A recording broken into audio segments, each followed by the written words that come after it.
Hey lovers, thank you for tuning in for another episode of Unapologetically Me. I am your host, D Shields. You guys know me from D Shields Facebook live streaming. You also know me from the Ask Diva podcast, Real Talk Reborn, Honey and I, and a host of other shows that I do. I am here to talk to you guys today about the vaccine. And we're going to talk about COVID testing, etc. So make sure that I'm talking from experience. I'm going to tell you this.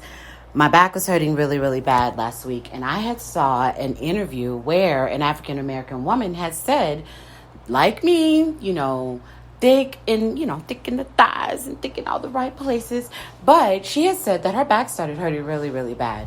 And then she got to the point where she couldn't move, and she's trying to do her day-to-day, and it got really, really bad. So what she ended up doing was going to the doctor and, getting COVID tests. And turns out she had full-blown COVID, right? And was even hospitalized for a little bit. So with that happening, and that being sat in my memory, these stories and all, I went to the doctor, and when the doctor was, while waiting on the doctor, let's talk about that part. While waiting on the doctor, the receptionist nurse up front was calling all these different people and just in an energetic voice, and God bless her soul for the energy and the love that she was putting out. But she's like, "Hey, I'm calling you to see if you guys are available. Do you have a moment? Do you have a private moment? Just wanted to let you know that your COVID test came back positive. And so with that being said, I just want you to make sure that you quarantine for 14 days. And I was, about a week ago. So it was 14 days at the time, quarantine for 14 days. You have a really great day. So she did about 30 of those calls while I'm waiting, for the doctor. So when I get in to see the doctor and he goes, "Oh yeah, you have a spasm," and we talked about my recent work and the things I've been doing. And he said, it's likely to this.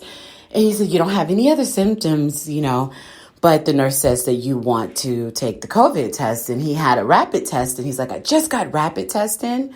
Like literally, I saw Amazon bring it in. So he did. And he goes, "Do you want to be the first one to give it a try?" I had this whole Tuskegee thoughts and thought, okay, but, let's talk about the symptoms. And he was like, "Well, you don't look like you have COVID." Okay, so we're going to move away from that. I have some thoughts about that, but yeah, let's go ahead and do the test. And he says, "Well, you don't have any symptoms. I'd rather take this small box that I got in for the really severe people, have a lot of people coming in that testing positive. And this is a community I live in. So I'm concerned about that." So I said, definitely take the COVID test. So just to clear that all up before I go into my opinions and thoughts, I want to let you guys know that I did take the COVID test. No one prepared me for that extreme tickle. That was extreme. The tickle that happens when it goes up your nose, that was just a lot more than I was ready for, and so I have that over on my TikTok, and let's just plug her. So TikTok, DEESHIELDS1, D Shields 1. Let's plug her. All of my platforms have female references. So yeah, let's plug her. Go over there. So that's on my TikTok, and I show you guys what happened. Literally, that was moments after that they went up my nose. So yeah, I thought I'd share that with the viewers. So, so I did the COVID testing, and I had to go quarantine, full PPE, and just make sure you wait until your results. And so it's about 7:00, 2 days later. I heard all the horror stories about no one receiving answers, but that didn't happen for me. 7:00 p.m. I'm sitting and I get a call, and here comes Chipper Nurse, and she's like, "Hey, are you busy? You can sit down for a moment. If you have a moment, I would just like to share with you your COVID results."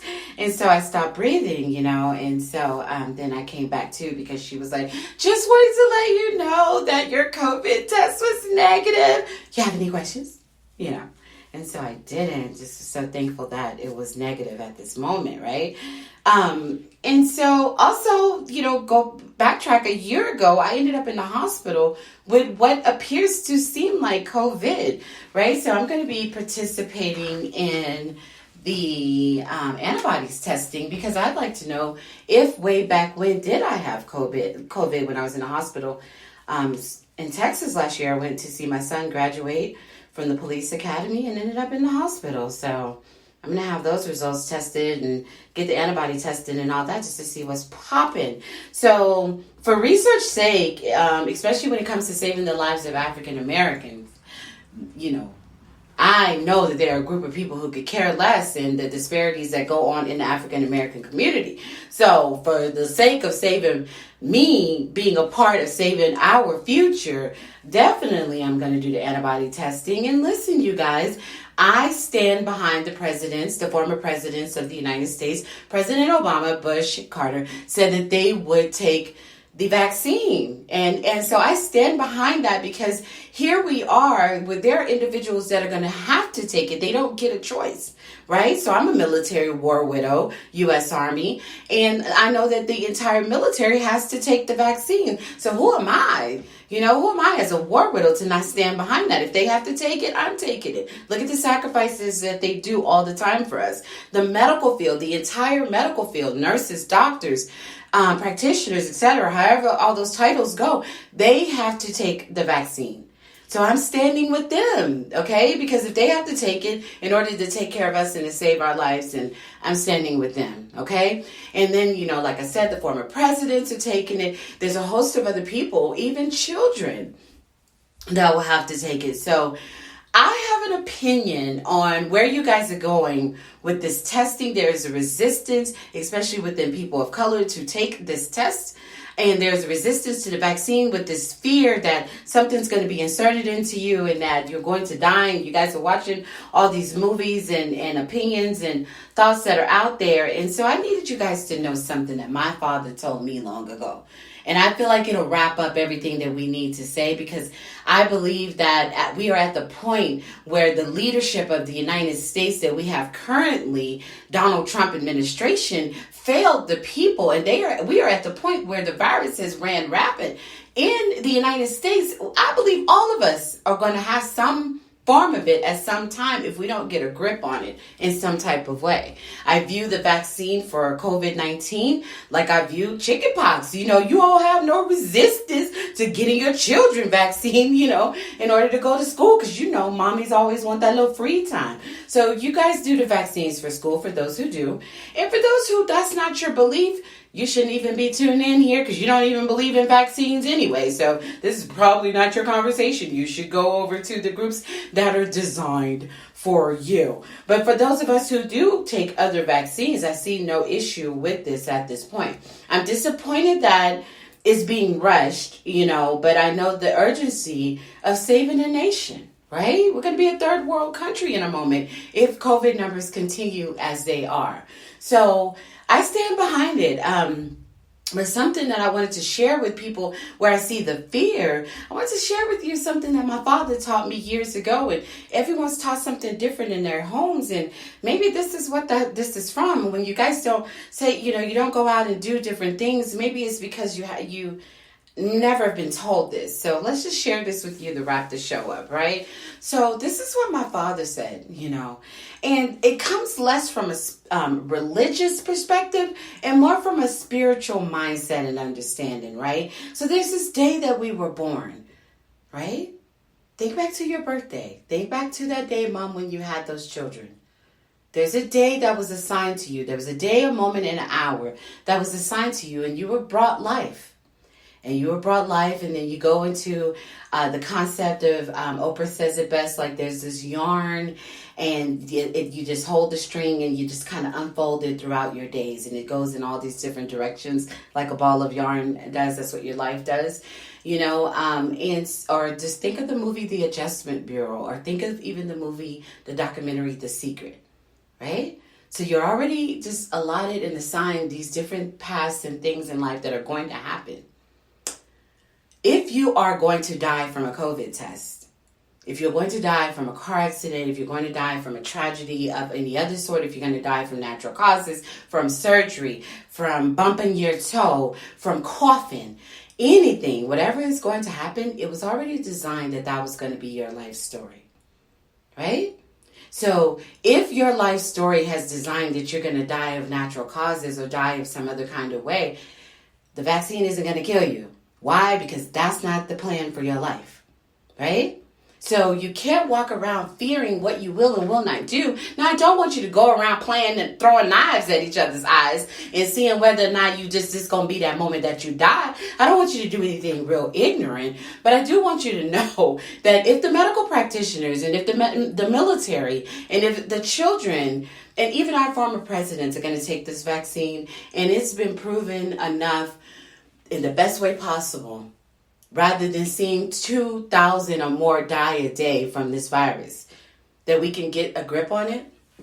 If wearing a mask helps bring it down, if staying away from people, socially distancing unless you are at work or on essential errand, if that can help you, let's do it. And if getting tested will bring those numbers down, let's do it. Staying in your home, yet receiving packages and receiving groceries, someone on that list of people that came to your door may have had COVID. So you need to go get tested. Just because you've been home since March is no reason to think that you do not need to be tested. Everyone needs to go get the test. Just get the test. You're either going to get the happy phone call that, yes, you have it, quarantined for 14 days, that nurse that I told you about, or you're going to get the same happy phone call voice to tell you that you don't have it, right? Get the test.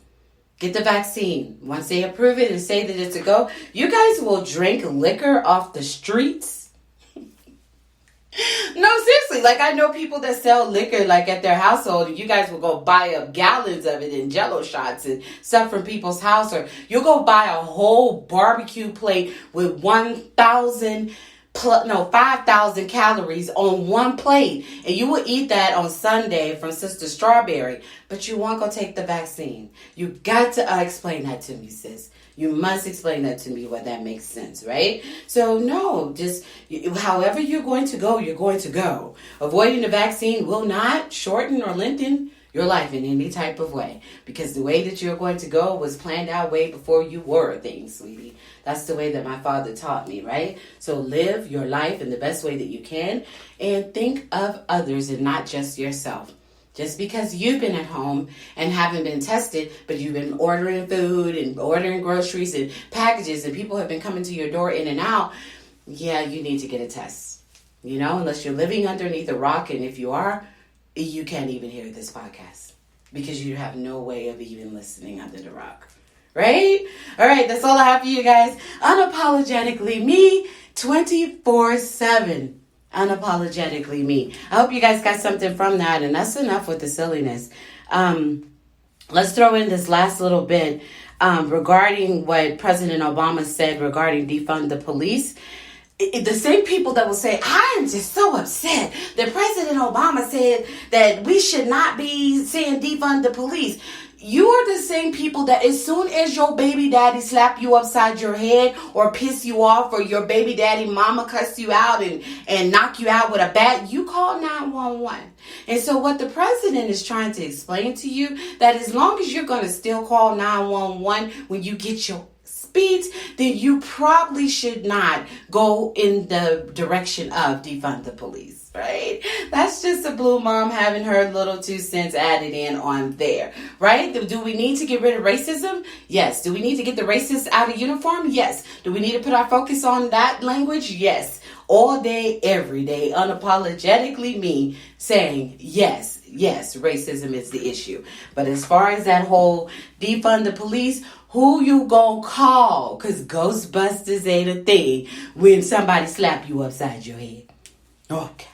All right. That's all we have on that today. You guys have a great one.